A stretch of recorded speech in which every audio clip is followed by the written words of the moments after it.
5 breakfast croissants.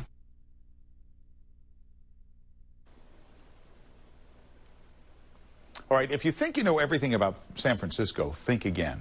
There is a new book called Secret San Francisco, a guide to the weird, wonderful, and obscure that includes some things you might not know about. It's really interesting. Here's the book. We have with me now is the author, Ruth Carlson.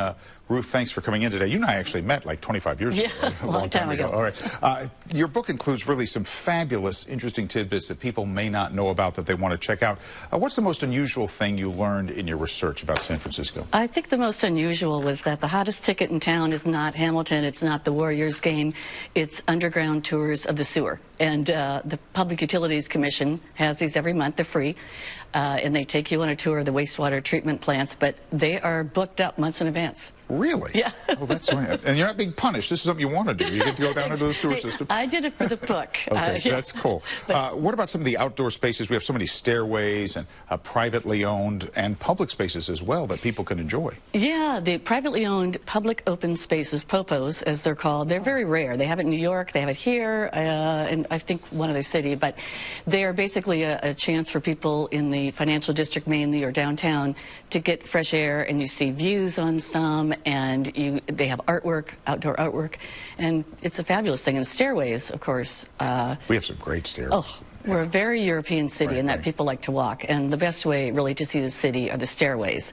And the Filbert Street steps, they have a great one where Humphrey Bogart, they have a cutout of him in the movie because he, in the movie Dark Passage, it was made in that apartment. So Really? if you go by there, yeah, you could see Bogey. Oh, how interesting. You mentioned art. This city is filled with great art and some wonderful world-class museums. What else have you discovered that people may not realize exist here? Well, Diego Rivera is very big in this city, and all over town you can see it for free. The Academy of Art and other tours that City Guides puts on, you can see them in some private areas.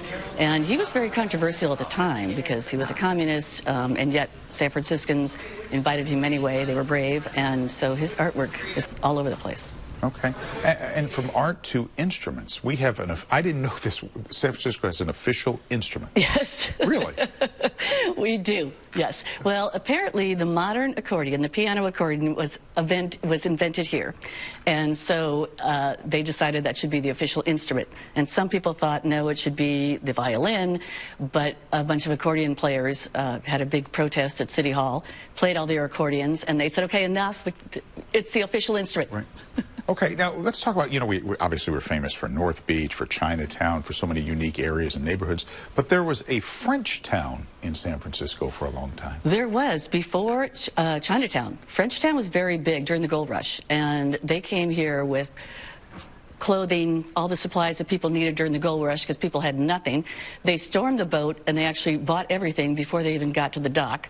And so they said, okay, we're going to open up a department store. And they opened up the city of Paris, and then they opened up the White House. And it was called at one time Paris of the Pacific. And really? after the 1906 earthquake, they wrote to their cousins in France and said, send us all your clothes for the women and children here. They have nothing. And then they gave them all away. Oh, interesting. Yeah. Now, Ruth, you did months and months of research for this book. We all love and celebrate this great city. This must have been a joy in so many ways to discover things that you didn't even know about. This was so fun. I loved it. And what I was most proud of is that I talked to a lot of native San Franciscans, and they said, tell me something I don't know. And I said, well, do you know about the theater that was made just for sound? Do you know about the Greg Angelo Museum out in the suburbs? That's a wild, crazy art house for adults. And they're like, no, I didn't know that. So I was happy that I fulfilled my mission. And we're happy that you put it all in a book. The book is called A Secret San Francisco, A Guide to the Weird, Wonderful, and Obscure. The author is Ruth Carlson. Ruth, great to see you again. Thank you. All right, thanks. Okay. Good luck with the book. Terrific Thanks. stuff. Secrets in San Francisco we didn't know about.